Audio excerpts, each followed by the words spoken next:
Chine, Japon, les conséquences immenses de l'accord entre les deux géants.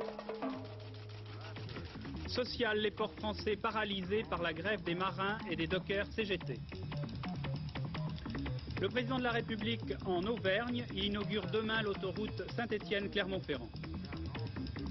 Chien perdu sans collier version 78, le reportage de Martine Laroche-Joubert dans une cité de transit pour enfants.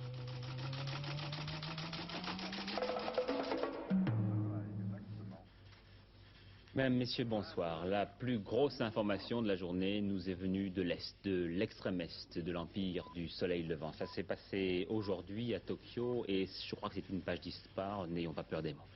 La visite de Deng Xiaoping, c'est-à-dire du vice-premier ministre chinois, premier dirigeant de Pékin reçu au Japon depuis la victoire des communistes chinois il y a 30 ans de cela.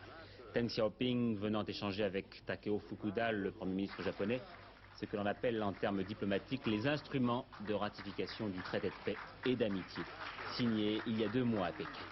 Pour comprendre ce que cela veut dire, ce rapprochement entre ces deux super grands asiatiques, écoutez bien Bernard Beniem. Imaginez un pays de 900 millions d'habitants qui commence à s'ouvrir au monde extérieur, où tout est à faire, ou presque, où l'industrialisation est devenue le maître mot de sa nouvelle ligne politique, c'est la Chine. Maintenant, prenez un autre pays où la technologie a été poussée à l'extrême, un pays qui a besoin de marchés, de grands marchés, pour faire fonctionner à pleine puissance sa monstrueuse industrie, c'est le Japon. Désormais, ces deux pays se sont associés pour le meilleur et pour le pire. Et le gigantisme de leur particularisme se retrouve dans les accords qu'ils ont signés. D'ici à 10 ans, les échanges entre ces deux puissances vont atteindre 80 milliards de dollars. Voilà l'aspect économique, mais l'aspect politique est sans doute au moins aussi important. Beaucoup n'hésitent pas à dire que la signature de ce traité est l'un des événements majeurs de la fin du siècle. La présence de M. Deng Xiaoping à Tokyo suffirait à le confirmer. Pourquoi ? Tout simplement parce que la Chine refait son entrée en Asie en réussissant, pour son premier essai, à contrer et de manière décisive l'Union soviétique. Désormais, le sort de l'Asie va surtout se décider à Pékin. Désormais, les rêves du Kremlin de s'implanter dans la région sont bien compromis, d'où la fureur de Moscou. Nous avons pris une décision pour être plus près des Chinois et des Américains. C'est pour cela que l'Union soviétique nous critique en disant que maintenant c'est l'axe Pékin-Tokyo-Washington. Et je crois il faut dire que l'Union soviétique se méfie de cette alliance entre ces trois géants qui est en face de Pacifique. Finalement, le Japon a choisi son camp, plutôt la Chine que l'Union soviétique. Oui, ce n'était pas une décision aussi nette que cela, mais il faut vous dire que la plupart des Japonais préfèrent les Chinois qu'aux Russes.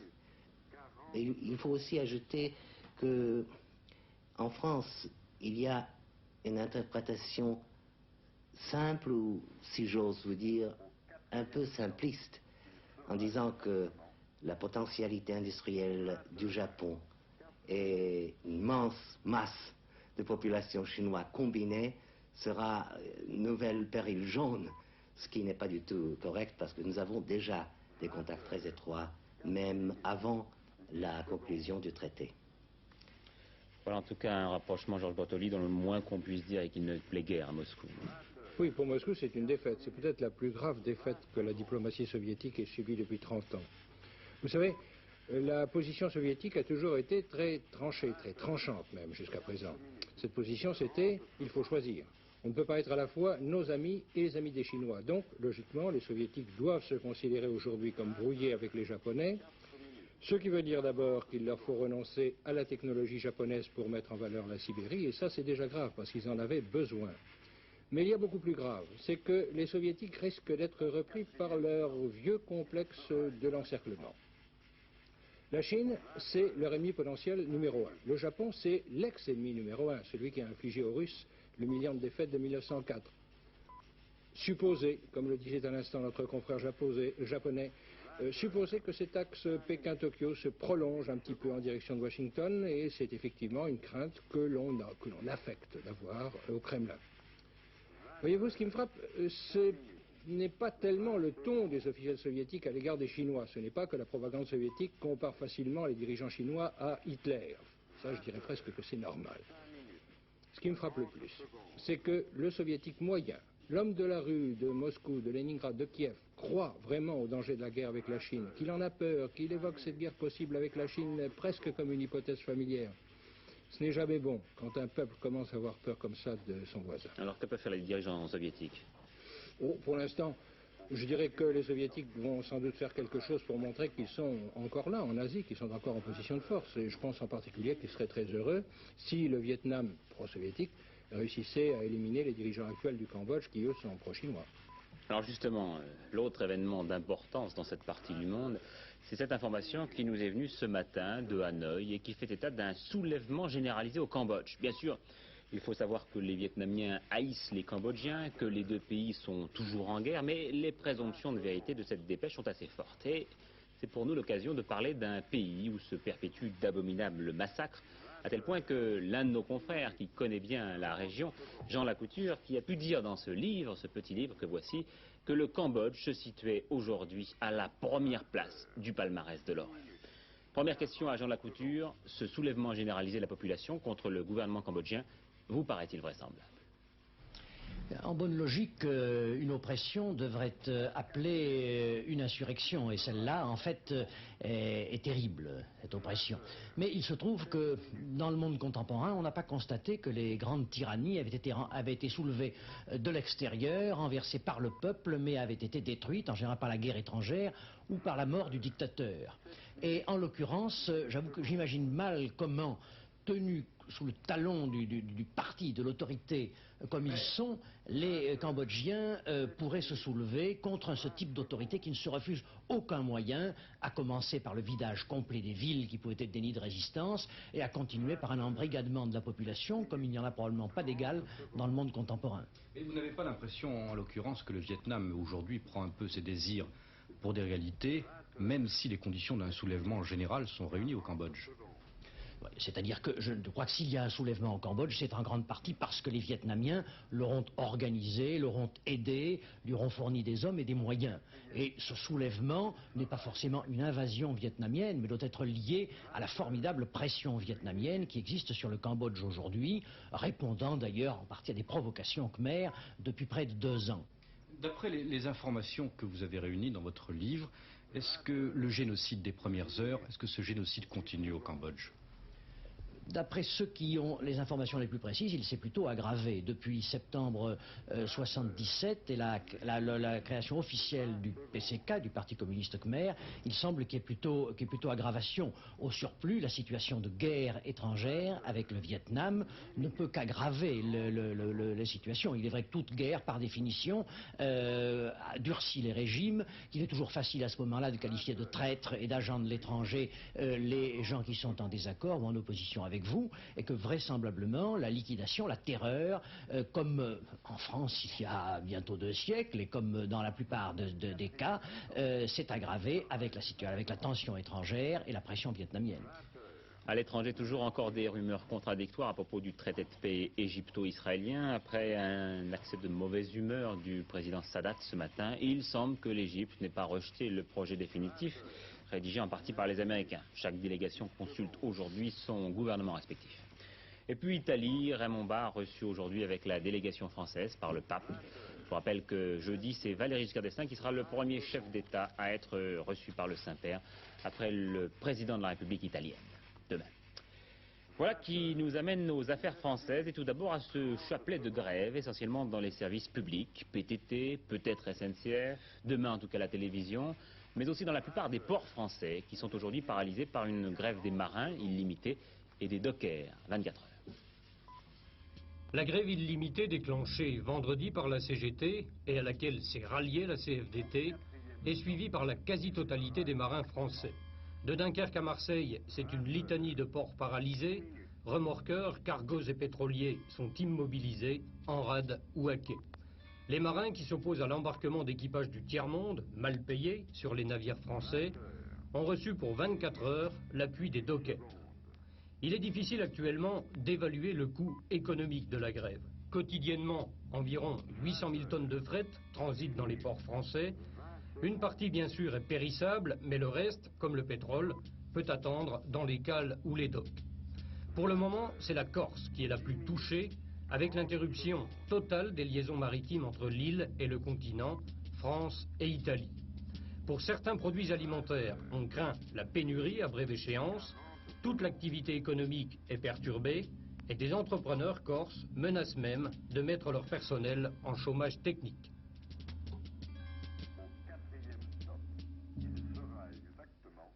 Au PTT commence à partir de demain des grèves tournantes qui pendant 4 jours vont perturber la distribution du courrier. Pour mercredi, un ordre de grève national a été lancé par FO, le syndicat le plus important. Les postiers réclament la création de 15 000 emplois et un salaire minimum de 2 800 francs contre 2 350 francs actuellement.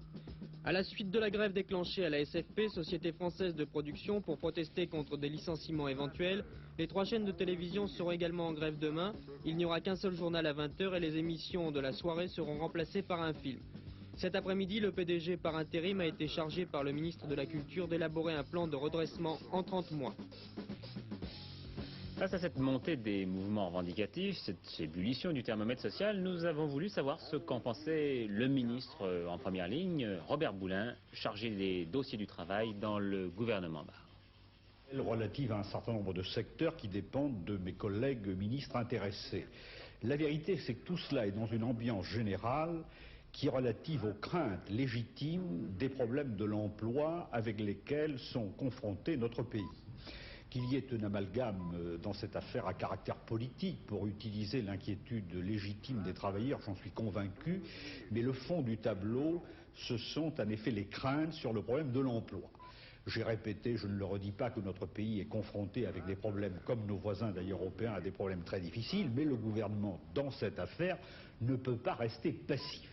Il apporte un certain nombre de réponses qui sont les unes relatives au pacte national pour l'emploi des jeunes qui est en train de se dérouler et qui, je l'espère, va connaître ses premiers effets en novembre et en décembre. Et enfin, vous allez assister à toute une série d'initiatives gouvernementales, par voie législative ou réglementaire, d'ici la fin de l'année, qui vont essayer de répondre aux préoccupations fondamentales de l'ensemble des Français pour essayer d'apporter des remèdes à ces problèmes de l'emploi. Ces solutions et ces réponses globales que cherche le gouvernement sont des réponses dans l'ensemble à moyen terme. Est-ce que vous pensez qu'elles peuvent répondre aux questions immédiates que posent ces séries de grèves dans les jours qui viennent? Alors, vous avez tout à fait raison. Ce que je viens de vous dire, c'est le moyen terme, c'est-à-dire j'espère que les effets se feront sentir dans le premier trimestre 1979. Mais en attendant, il faut une réponse immédiate. La réponse immédiate, c'est le pacte national pour l'emploi des jeunes qui se déroule d'une manière effective. C'est le fonds spécial d'adaptation industrielle doté, comme vous le savez, de 3 milliards de francs pour aider à la création d'entreprises nouvelles ou l'extension d'entreprises existantes pour créer des emplois.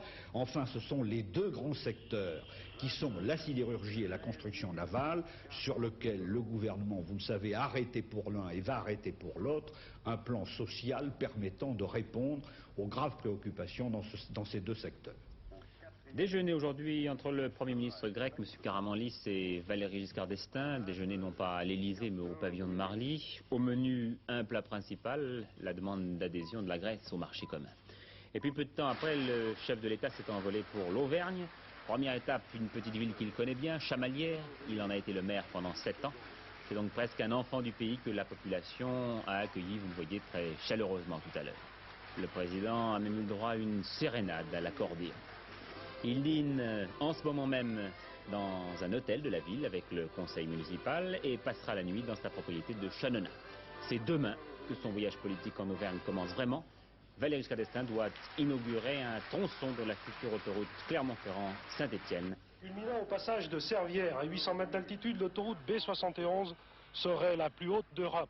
Un record que personne, sans doute, n'envie vraiment quand on sait que le prix du kilomètre d'autoroute de montagne est le double qu'en plaine, soit une note de plus d'1 milliard de francs pour l'autoroute.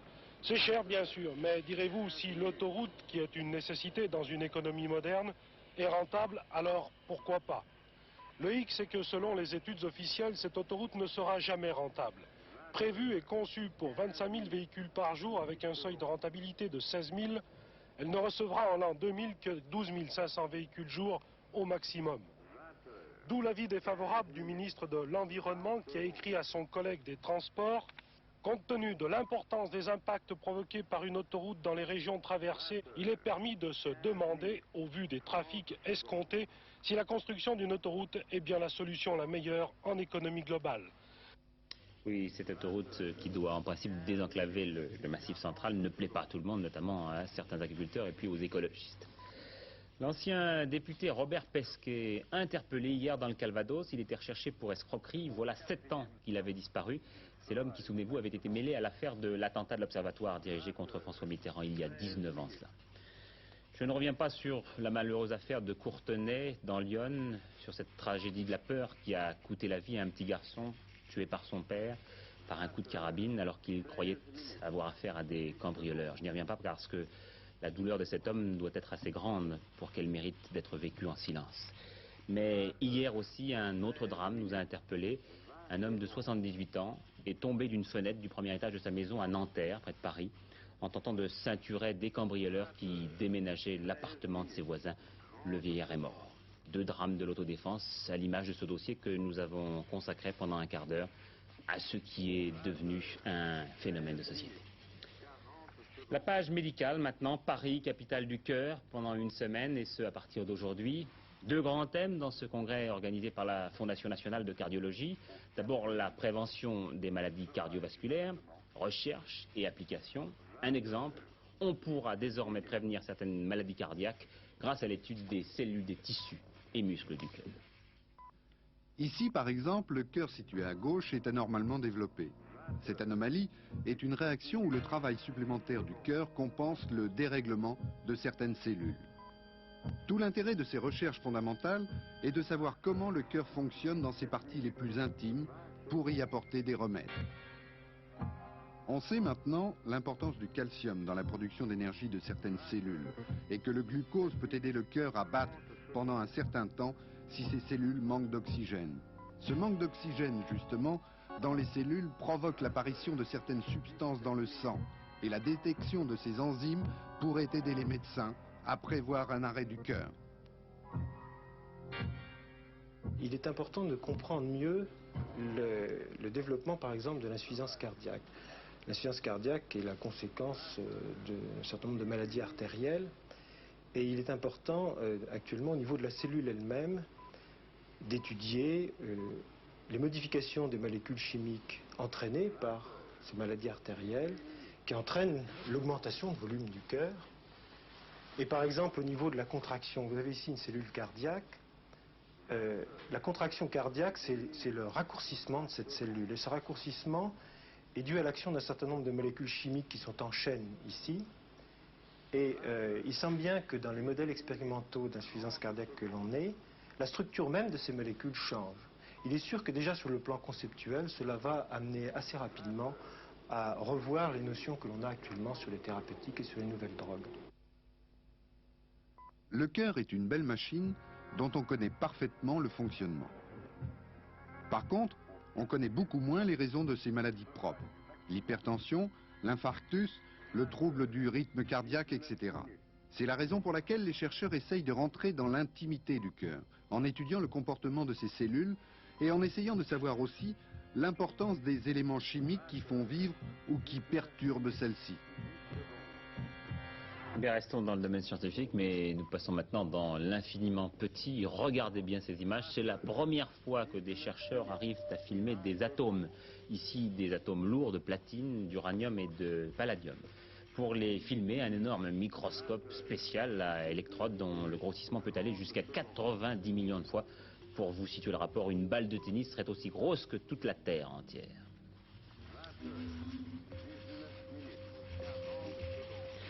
Dans le flot des dépêches que nous trions chaque jour, toujours des enfants battus, des adolescents fugueurs, des bébés abandonnés. Ils ne font pas toujours la une des journaux, mais devant leur malheur, nous nous sentons souvent coupables et responsables sans trop savoir que faire. Que deviennent-ils? Alors il y a 2 voies. Il y a d'abord ceux qui n'ont plus de foyer, cela reste à la direction d'action sanitaire et sociale, la DAS, et puis ceux qui en ont encore un. Alors cela passe d'abord par ce que l'on appelle une cité de transit. Martine Laroche-Joubert et Jacques Douai en ont visité une à Lyon. Le reportage qu'ils en ont rapporté est, vous allez voir, très émouvant.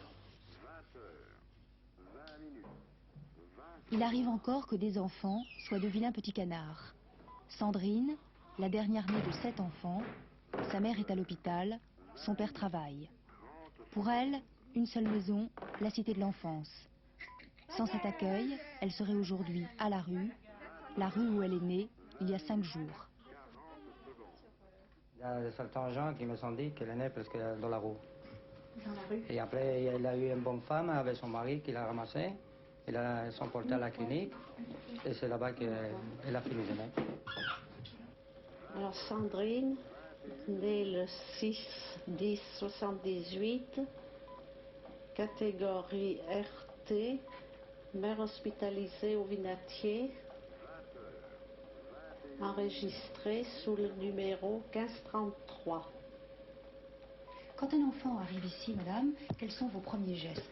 Alors tout d'abord, il faut consoler l'enfant. C'est ce qu'il faut faire en premier, car il quitte ses parents, même s'il n'est pas très heureux chez lui, il est quand même traumatisé, il faut le consoler. Autour de Sandrine, ils sont 400 enfants, petits et grands, à être hébergés ici.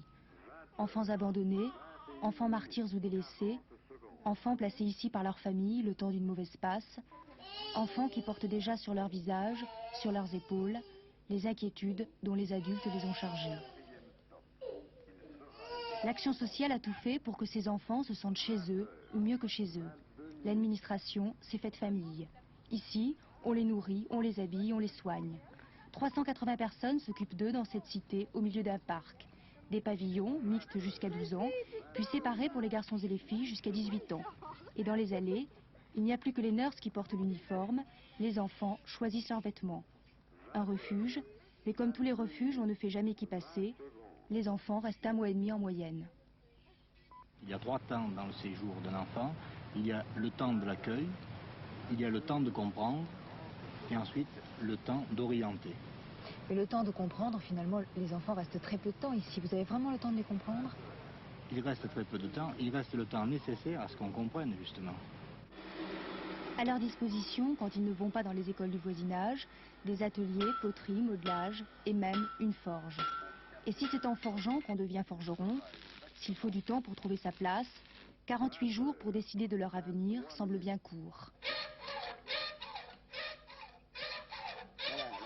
Les eaux se pressent aux portes de la cité. L'année dernière, 2000 garçons et filles se sont abrités ici et ont vécu des jours semblables, entre parenthèses, des jours enfin paisibles.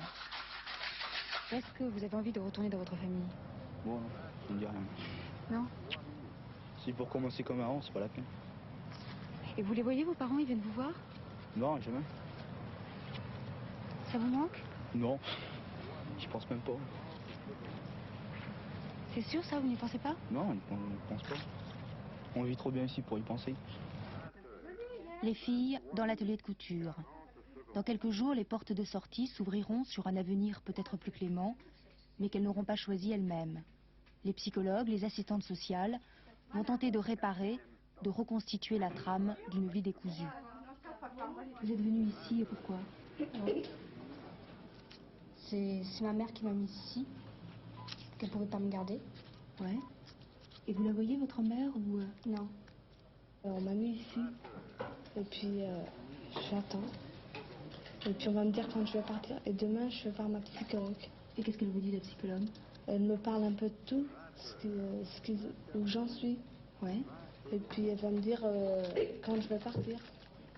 Parce qu'elle s'occupe de l'affaire en ce moment. Est-ce que vous avez envie de partir d'ici? Non. Pourquoi? Bah parce que je me suis faite. Et vous avez peur de ce qui va vous arriver? Bah oui, c'est normal quand même, parce que je sais pas où c'est que je vais aller. Où vais-je aller? C'est la question que tous se posent. Souvent dans leur famille, quand la mauvaise passe est franchie, et qu'un jour leur père et leur mère viennent les chercher, ou alors chez des nourrices, ou dans des foyers spécialisés. Mais toujours ceux qui sortent en croisent d'autres qui entrent dans cette cité de l'enfance, garçons et filles encore rejetés des cités des adultes. La page sportive maintenant, Strasbourg, capitale de la gymnastique. Les championnats du monde viennent de commencer ce matin. Une semaine assurée d'un immense succès populaire. On se souvient du triomphe des retransmissions de ces épreuves à Montréal il y a 2 ans.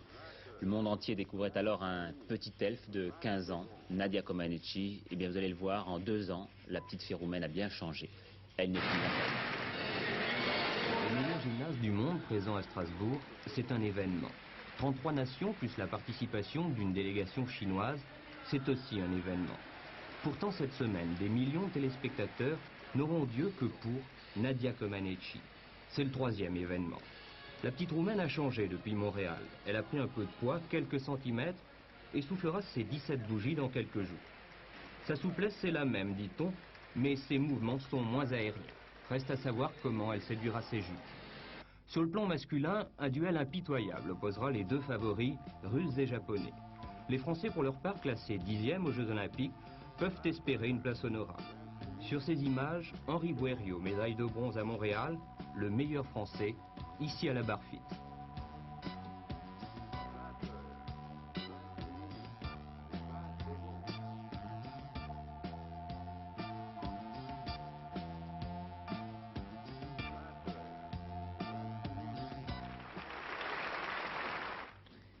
Voilà, la météo avant de refermer ce journal. Aujourd'hui, un temps couvert et faiblement pluvieux sur la majeure partie du pays, avec toutefois des températures assez élevées pour la saison. Demain, cela va s'arranger un peu, moitié ouest, après dissipation des brumes matinales, un ciel ensoleillé. Sur le reste du pays, du beau temps. Puisque j'ai encore quelques secondes, je voudrais vous laisser méditer cette information qui nous est venue de Pornic, c'est-à-dire la Loire-Atlantique. Il y a là une petite rue où l'on circule difficilement, à double sens, mais pour s'y croiser, il faut que l'un des véhicules recule. Alors, avant-hier, personne n'a reculé. Les 2 conducteurs sont restés face à face pendant 3 heures. L'un d'entre eux s'est même fait apporter son déjeuner dans sa voiture et il a fallu que le plus âgé quitte son véhicule pour aller chercher les gendarmes qui ont fait dégager toute cette petite rue de Pornic. Voilà, les rendez-vous avec l'actualité sur Antenne 2 ce soir. Et tout d'abord, 21h35, question de temps. Thème de ce magazine présenté par Louis Berriot, exploration d'un grand orchestre, à travers un reportage de Jean-François Kahn, qui a accompagné l'Orchestre National de France au Japon. Et puis en fin de soirée, vers 23h, le dernier journal qui vous sera présenté par Hervé Claude. Point final à cette édition. Je vous remercie d'avoir suivi et puis j'espère vous retrouver tous demain. Au revoir, bonne soirée à tous.